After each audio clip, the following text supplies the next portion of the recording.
Okay, just making sure that we are up and running. Hello, my beloved peace lovers and peacemakers. I'm just gonna jump into the program, and I'm not gonna make you wait for what's coming up. If you are Patreon members, you do have exclusive access to this conversation and what's going on before anyone else. So today we are discussing the color of God. Yes, the color of God. It's name of this book, and it's written by an Islamic studies scholar, Ayesha Chaudhry. You know, when we are talking about Islamic studies and when we are talking about Islam and Muslim countries, especially during the last 2 weeks, I just cannot help but thinking about Afghanistan and thinking about what is going on in Afghanistan. So I mean, I'm not sure how much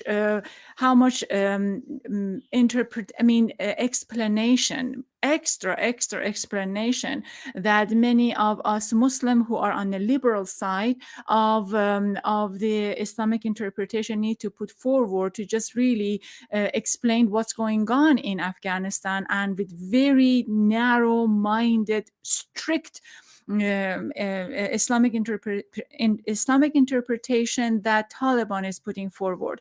So what's going on in Afghanistan is abhorring, especially against women. And with our guest for today's show, we are going to touch base on probably what would be a new narrative, what would be a new explanation about the peace and kind interpretation of Islam that we know as Muslims in many parts of the world.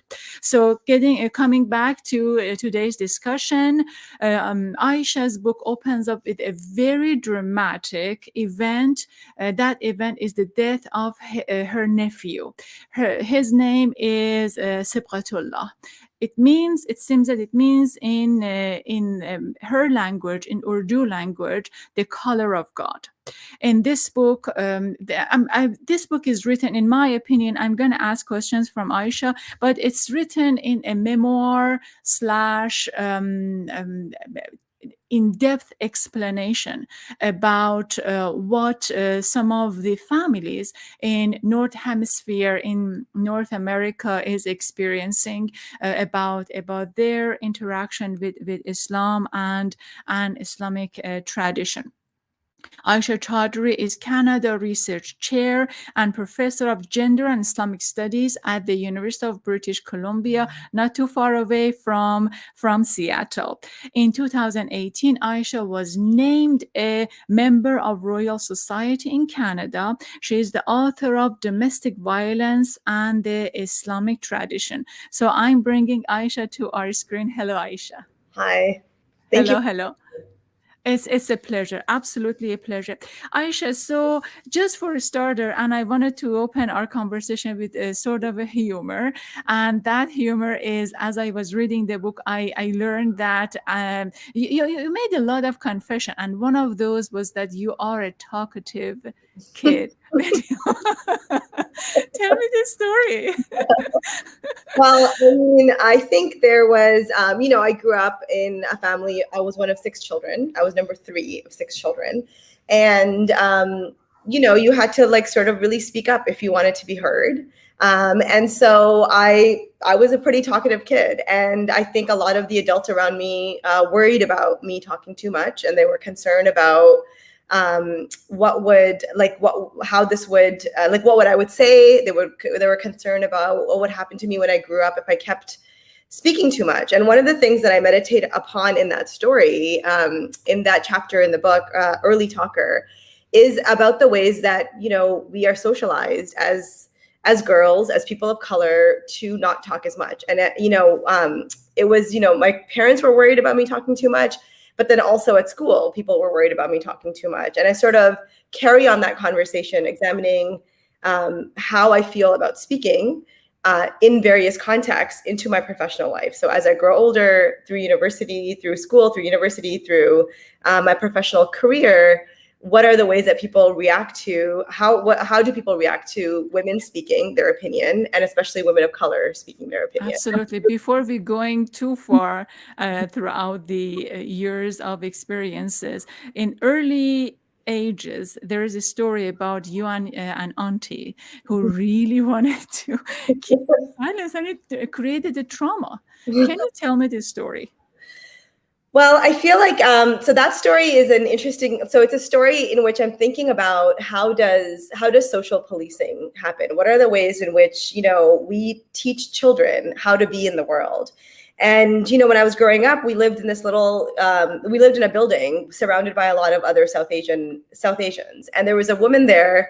Her name's Zahida Auntie, and that's how I remember her, who really felt like my parents, when she would come to visit my mother, I would tell my mother, oh, why don't you put some chai on and go prepare something for the guests, and I'll talk to her and I'll read her Quran and I'll serenade her and keep her busy with stories, because I wanted to be the center of attention. I was a little girl at this time. I think in the story, in the chapter, I say that I was around 5, and I usually use that age actually as a figurative, as a metaphorical age in the book, where I'm like, probably this happened around 5, as in, like, I don't know how old I was. I was pretty young when this happened. This was before I started school.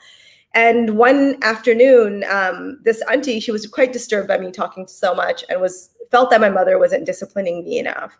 And so she just kind of took it upon herself to teach me about talking too much. And she convinced my mother to let me come and spend an afternoon with her so that she could teach me a lesson. And so she had me over to her house and told me that I talked too much, and then said that because I talked too much, I was going to be eaten by a lobster. And she had this like lobster on a plaque, like her husband had bought it for her from an airport or something, in her closet. And she put me in the closet and closed the door. And so I don't really know what happened, except that I was terrified. I was screaming. I was crying. Eventually, I remember eating ice cream. She gave me ice cream, and I was pretty quiet. And when my mother called to check in to see how the afternoon was going, she heard my voice and knew something was wrong. And so she immediately came to get me. But I wouldn't confess to her what had happened, because this woman had told me that if I told my mother, then this monster was going to eat me for sure. And so I went home. I didn't tell my parents, but then in the middle of the night, I woke up with a fever and I was screaming about it eating me. And then, my parents called this woman and she confessed to what she had done. So it's a rather dramatic story, but it's a story that, I share because I also, in my classes, when I teach my classes, I ask my students to pay attention to the ways in which we are taught in very subtle, sometimes very dramatic ways, but sometimes far more subtle ways to behave appropriately for our gender, for our race, for our class, for our religion, like all the ways in which we are taught this. And so that story is an entry point to examining that question. Yes, examining that question. And that is an excellent point to just maneuver over to ask about your mom. Okay, so I have a confession. Throughout the book, I had a really hard time. Although you made peace with your mom, and I don't see any what's the word, a victim playing victim of any parts. But I could not, especially for the first half of the book, I could not like your mom because she was so strict and she was so extreme. Tell me about your mom. What happened? Why she was so? Yeah, what happened? Well, I think one of the ways that one of the things that I love in terms of the feedback that I've received from people about the book is that they actually come away loving my mother. And they love her but she's not they love her and they admire and respect her, but they understand that she's complicated. And so I feel like, I really wanted to have a complex, compassionate portrayal of this immigrant mother, a kind of immigrant mother we actually don't hear very much about often, because there's so much pressure to silence our complexities and not have complicated relationships. The mother-daughter relationship is a very complicated relationship in every cultural context. And I really wanted to explore that relationship that I had with my mother in the context of immigration, because my mother had immigrated to this country. And I think, my mother was quite a disciplinarian, but I think a lot of her a lot of her impulse for being a disciplinarian came from fear. Like she was afraid of, how she was going to fit in this country that she had come to that was so unwelcoming to her, and how her children would find a place in that world. And so she really was trying to find a place in the world, her place in the world. And Canada was not where she imagined actually ending up. And I really take that seriously in the book. Usually I think conversations about immigration are about especially from a place like Pakistan to a place like Canada are narratives of like liberation and emancipation and freedom. But that's actually not how a lot of people who immigrate from different countries to Canada experience their time here. And I really wanted to examine what it felt like to be a child of a person whose dream was not to actually grow up and be in Canada, who had basically survived, who was living in the wreckages of colonialism, who had survived, who was from a family that had survived partition in India, Pakistan, had come here for economic reasons, not because this was her dream, and was trying to raise a family that she could, and children that she could actually relate to as they grew older. Mm-hmm. So I really think about what are the violences that we commit in the name of love, in the name of trying to belong, but also what are the heartbreaks of trying to belong to a place you're never going to be from? Absolutely. So some of the very important. So first of all, I could project by reading the book. I mean, I was thinking, oh my God, what she's explaining here is actually happened to me, or I know someone that this kind of experience that happens to her, or so it was full of experiences and examples that I could absolutely relate. Speaking of Pakistan and the US, so I'm guessing. My question is, what would you like? How would you compare? Not like, how would you compare? What are the commonalities or probably the big differences between what you've seen in US and what you've seen in Pakistan, in terms of treating women or in the subject of this book? Well, in this book, I think I'm trying to examine overlapping patriarchies, right? So when my parents, they immigrated to Canada actually. And when my mother came to Canada, the programs that were available for to men for learning English, for example, were not available to immigrant women who were with their husbands, because it was assumed that would be redundant by the Canadian state. So that was a very patriarchal rule that basically prevented my mother from being able to enroll in classes when she first came. That could have changed the trajectory of her life and of all of our lives, right? So I think one of the things one of the arguments I'm making in the book, and I think you said this briefly earlier, and I want to touch on it now, is, the book is, in the book, I'm basically making, for me, this is a book of embodied theory. I'm making arguments through stories, through experiences that I've had. So I'm basically practicing the theory of not cutting off a thinker from their thinking. So I'm saying, here's what I believe, here's how I think this works, but this is why I think that this is the way it works, based on these experiences that I've had.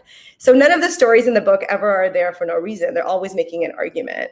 And so one of the ideas that I'm exploring in the book throughout the various chapters is, patriarchy is very complicated, it's complex, it's layered, it's not flat or one-dimensional. Usually what we think about patriarchy is a caricature of it. But at the same time, it was interesting for me to think about what was it like for my mother to go to school in Pakistan versus what is it like for me to go to school in Canada? As a Muslim, wearing hijab, what are the experiences that I had in school? And, among the experiences that I had that shaped my experiences were things like, racism, Islamophobia, but also patriarchy that is sort of pervasive. We live in a country where women are worth less than men. Their labor is worth less than men, literally. We make, the equal pay day every year falls somewhere in April, at the end of April, which is that if a woman and a man worked at the same job for the same amount of time, if we're not thinking for a second about, if we sort of generalize for race and class, which you cannot do. So just putting that caveat there, An average, like a woman would have to work up until the end of April of the following year in order to make as much as the man did the year before.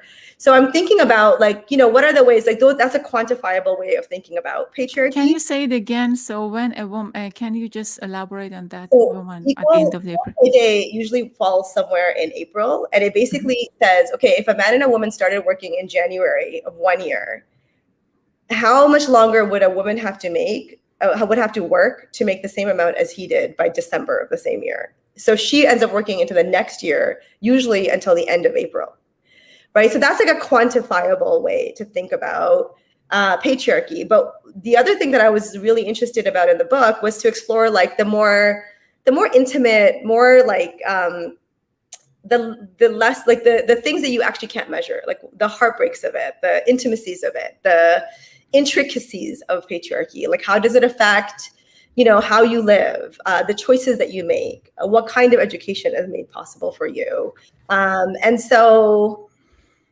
yeah. Yes, very important point that you are making. So the similarities between perhaps Pakistani society and the U.S. society is the patriarchy that women has to deal with for in various spheres and various sectors.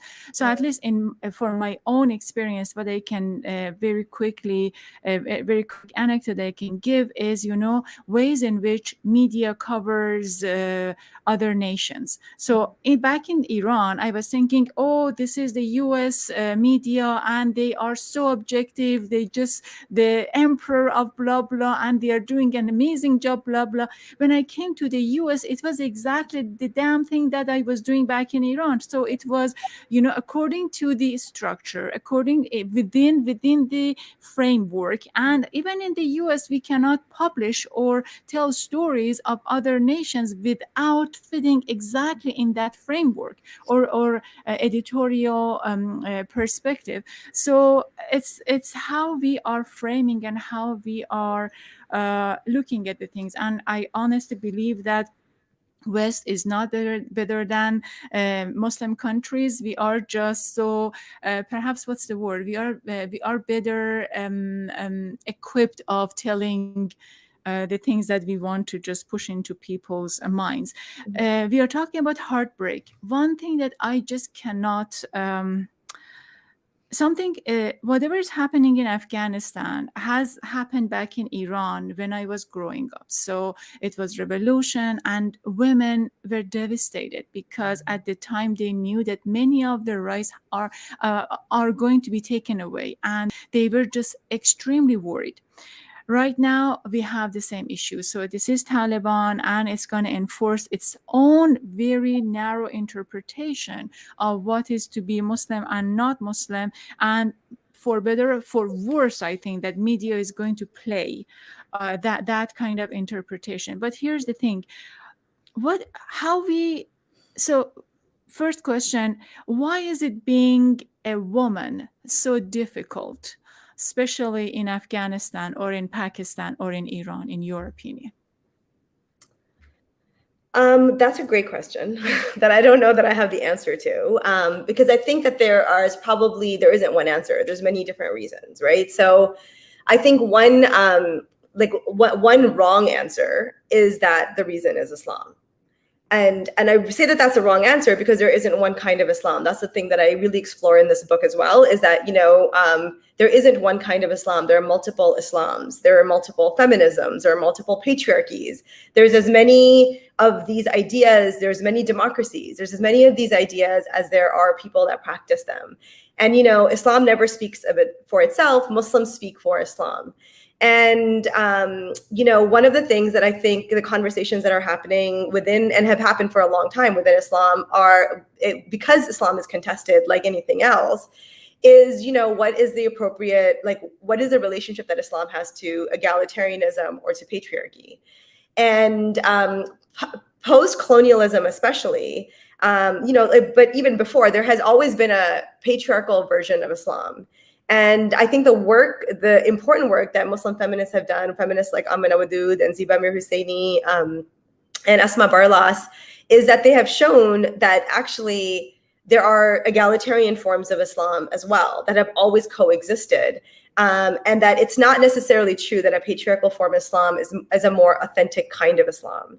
One of the things that I think about in the book is actually going beyond the issue of like gender and thinking about, instead of thinking about, you know, patriarchy versus egalitarianism, is I really explore the idea of Puritanism. So the idea of like when a religion, when a worship, a formal or informal worship of a kind of purity, whether that purity is found in maleness, in whiteness, in wealth, in class, in humans versus non-humans.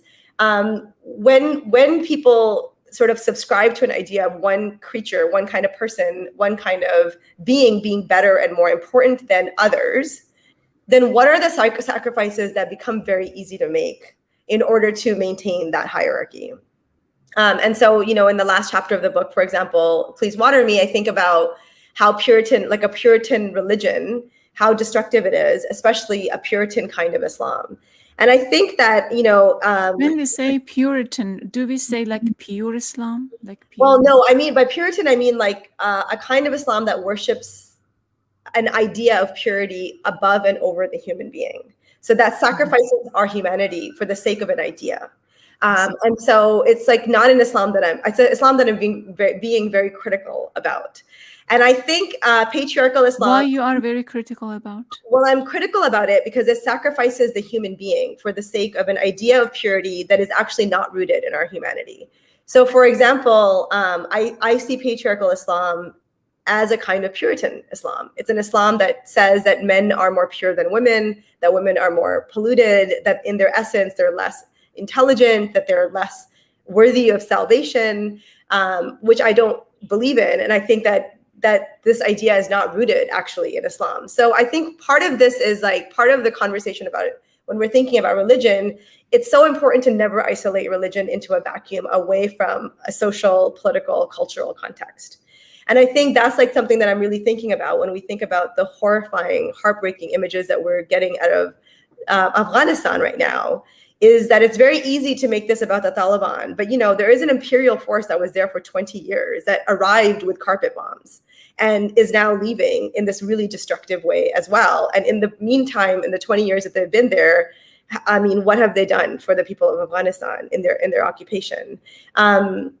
And so I feel like thinking about it in that context helps us see how religion is used regularly by political actors all over the world, not just by Muslims.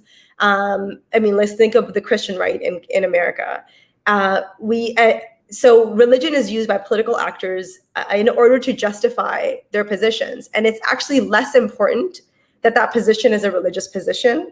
But what's more important is that the religious position that they're espousing allies with their political ideas. Yeah, allies with their political ideas. But here is the catch. So why do we have so much negative stories about women in the media, about Muslim women in the media, especially from those countries? What is the reason, you think? I mean, if we're thinking about you mean the Western media? Why Western do we have media? Well, I think because of racism. Tell me. Like, there's certain stories, there's certain narratives that we're allowed to tell about Muslim women. And if we break those narratives, somehow which is basically our experience, our lived experience does not follow those narratives. These simplistic, reductive narratives. Because human beings, as I say in the book, are leaky, we're complicated, we don't fit into a box, we don't fit into a neat storyline.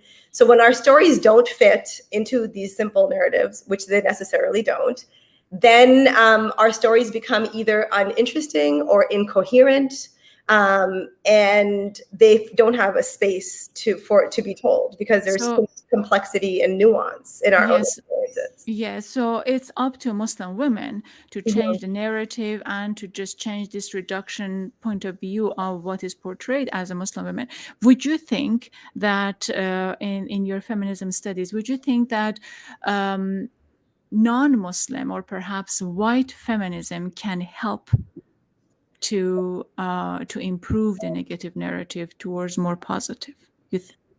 Well, in the book, I talk about white feminism as a kind of feminism that assumes the white woman as normative, as a normative female. So I don't think that that kind of feminism, white feminism, like like the way that patriarchal Islam assumes the Muslim male to be the normative subject, white feminism assumes the white woman to be the normative subject. And I think that those are inherently puritanical ways of thinking, and they're really destructive and toxic. So I don't think that within white feminism, there, like, you have to sort of, like, just like there's different kinds of Islam, there's different kinds of feminisms. And I think that in more egalitarian feminisms that are actually, you know, anti-racist, anti-capitalist, that are actually doing intersectional kind of work, that's actually the space intellectually and socially and culturally where we can find much more complicated narratives about different people. And yeah, much more. So I want to go back to the book. The book opens with a drastic event of losing your nephew. And then, is this the time you decided that you would like to write this book? Well, I know my nephew passed away about, I think that now it's about 17 years ago. 17.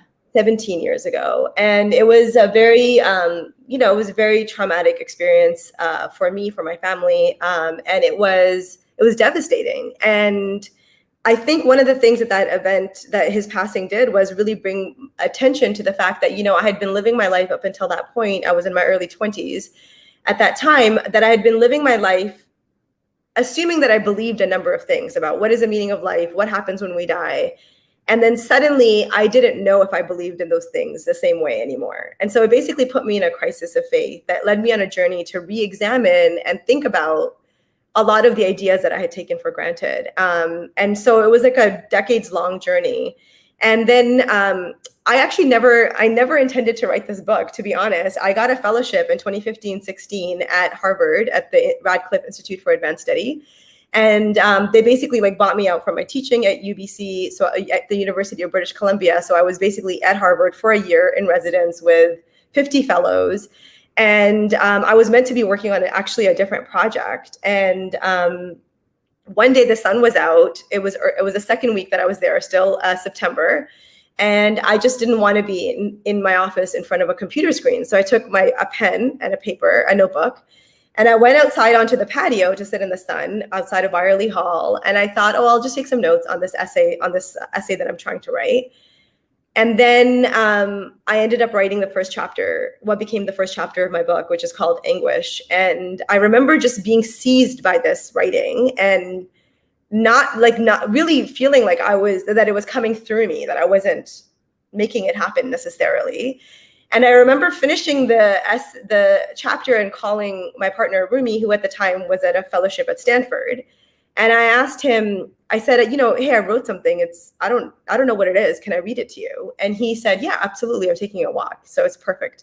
So I read it to him, and he just, when I finished reading, he said, oh, I had to, he was so moved. And he said, I had to sit down. Like, that was really powerful. I've never heard you write in this voice. And so he encouraged me to keep writing. And then others as I kept writing, I shared my writing with my fellows, and they kept encouraging me to write. And it was kind of an amazing experience, having, been a scholar by this time, having written my first book by this time, to learn that I could write in all of these different ways. And I had no idea what I sounded like. And that also to understand that it was so necessary for me to be in a community, of supportive community, when I started writing, because, often when you first hear your voice, you actually don't like what you hear. I mean, even if you hear a recording of your voice, it's like a little bit jarring. And so you need people who are loving and kind and who care about you, and who are, who can really see you and hold space to witness you, to support you, and then to encourage you to keep writing. And so that's how the book. And Yes, I ended up, by the way, writing it entirely by hand, by pen and paper. Which is yes, you just wrote on a notebook and then transferred it to the, I mean, I'm thinking the Word document. Yeah, but the whole book ended up being written like that, actually. Wow. Yeah. How come? I mean, what is your relationship between pen and paper versus typing on the Great keyboard? question. That's such a good question. I think it was much more organic. That's what I realized. Like when I was writing, I felt much more connected. Like there was no mediation in a certain kind of way. I mean, the pen, of course, is the mediation, but it was less than a keyboard. And in a way, I was committed to the sentence I had written. Like I wouldn't just delete it. So I just found that when I was writing like that, I would actually write, there was much more mystery in the writing. Like I would sit down and say, oh, I want to write about this. And then I would end up writing about something else and I would be surprised. But part of it was because it had been written on the paper and I couldn't just like delete it and move on and do it again. You know, I would just be like, why am I writing about this? Let me just see where this goes. And it just ended up being so for me, an amazing process of writing. It helped me discover ways of writing that I didn't know I knew how to do. Yeah, could you read what you've written? Okay. Because because when you write it's just too fast. Sometimes I would struggle, but and the other thing is I think it slowed me down also, you know, which was also really, really nice actually, because it helped me, I could think better when I was writing. Excellent. Yeah. So when I was reading the book, it felt like reading a novel, because so you were explaining what is gonna come next, and then it was the actual event and your interpretation of what has happened. So you are saying that it's memoir. I mean, we are saying that this is a book about, you know, Islam and Islamic interpretation and conceptualizing this Islamic thoughts. I mean, from your point of view, but to me, read like a memoir. And you just explained that, you know, it was. I mean, you explore different ways of writing. So how would you put this together? So I think it's memoir. You're saying it's not memoir. How do we reconcile on that? Well, I think that officially it's categorized as memoir, so you're not wrong about that. But I feel like, well, you know, I was very careful about telling the stories that I told because, you know, as people of color, as women of color, I think often we are our stories are extracted from us. And we're asked to justify our presence in a space through our stories, but then our stories are also used to invalidate our positions. And so that's one part of it. So I wanted to be very careful about the stories that I told. I did not want to tell stories just for the sake of telling stories. That's why I always make an argument in every single chapter of that book. And, you know, I'm thinking about gender, I'm thinking about Islam, I'm thinking about citizenship, I'm thinking about belonging, I'm thinking about what does a life look like in the wreckage of colonialism? What are some of the ways that it manifests itself? And the other part, like intellectually, what was driving me is that I really do believe that we have to think about the subjectivity of scholarship and that scholars should be connected to the work that they do, that they don't write in vacuums and they don't write, you know, only cerebrally without any emotions. And I think that when we pretend to do that, and when we allow other people that space, we're all participating in a lie. And that lie is often used to justify a lot of monstrosities. And so intellectually, that's the position that I was coming from. And so I think I was trying to see if I could do the thing I want others to do, which is make arguments that are grounded in experience. And so I think that's what I try to do in the book. Grounded in experience, but what has been your family's reaction? They have been amazing. You know, it's of course everything is always complicated, and when two people have one experience, they often experience that same event in different ways. And I think in the book I made space to always account for that and not ever be the omniscient narrator and never assume that I knew everything. That this was actually my one version of what I experienced. And you know, I keep talking in the book about memory and how tricky it is and how slippery it is, how it's always a creative act. There is like this quote actually from John Edgar Weideman where he says something like, he's a beautiful writer, and he says, it's difficult to accept that a tangle of self-interested deceptions is as close to truth as anyone ever gets. Can you say it again? So difficult to accept that a tangle of self-interested deceptions is as close to truth as anyone ever gets.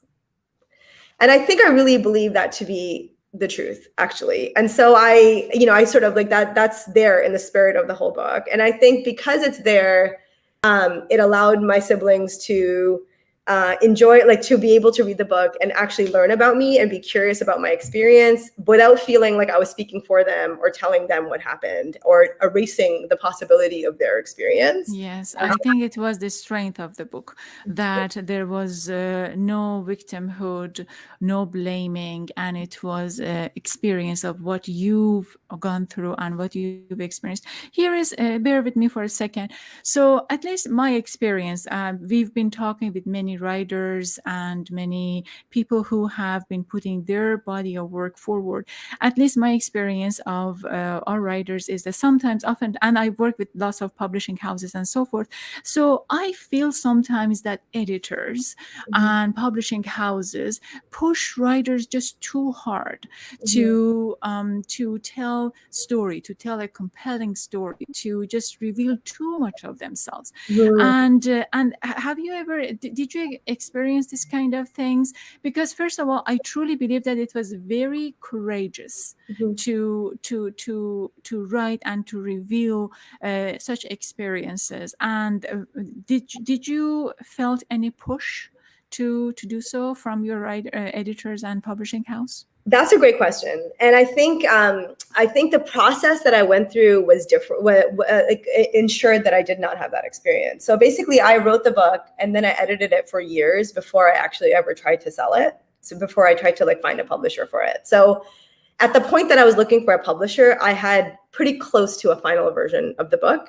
So then I was able to, like, the publisher who acquired it, One World, they acquired the book, like, they knew what the book was going to look like, and they loved the book as it was, which was really wonderful. And I think that that's why I didn't have that experience of being pushed to reveal more than I wanted to. And actually, like, I was, editing all the way till the end, till, like, the book went to print. And I actually pulled out, like, 4 chapters right near the end of the book, like, right before it went to print, because I just didn't think that those chapters were ready for, like, I wasn't ready for them to be in the world, and I didn't feel like they were ready to be in the world. Like, they were not making the argument I wanted them to make, or they weren't making the argument the way I wanted it to make the argument. So I just wasn't done with them. And I had this lovely conversation with my editor then, actually, because she was laughing, but she was like, I feel like normally authors, like, are, like, fighting to keep their words in the book, and you're just, like, taking things out, and you're taking out things that I love. And she really didn't want me to take a few of the chapters out, but But you always win in any kind of conversation because you can speak. yeah, she respected my choices. So, yeah. Excellent, excellent. The last question before we go to the break and come back, what was your mom's reaction? I think one of the sorrows of diaspora, actually, is that there is a linguistic barrier between, there can be a linguistic barrier between parents and children. And so I feel like that is basically, I'm not going to say more than to say just that was basically the overarching, that's one of the sorrows that I'm exploring in the book. You make peace with your mom, and we know that you love your mom, Yeah, and I ended up liking your mom, yeah, but nevertheless it yeah. was a very political answer. Okay, stay tuned with me.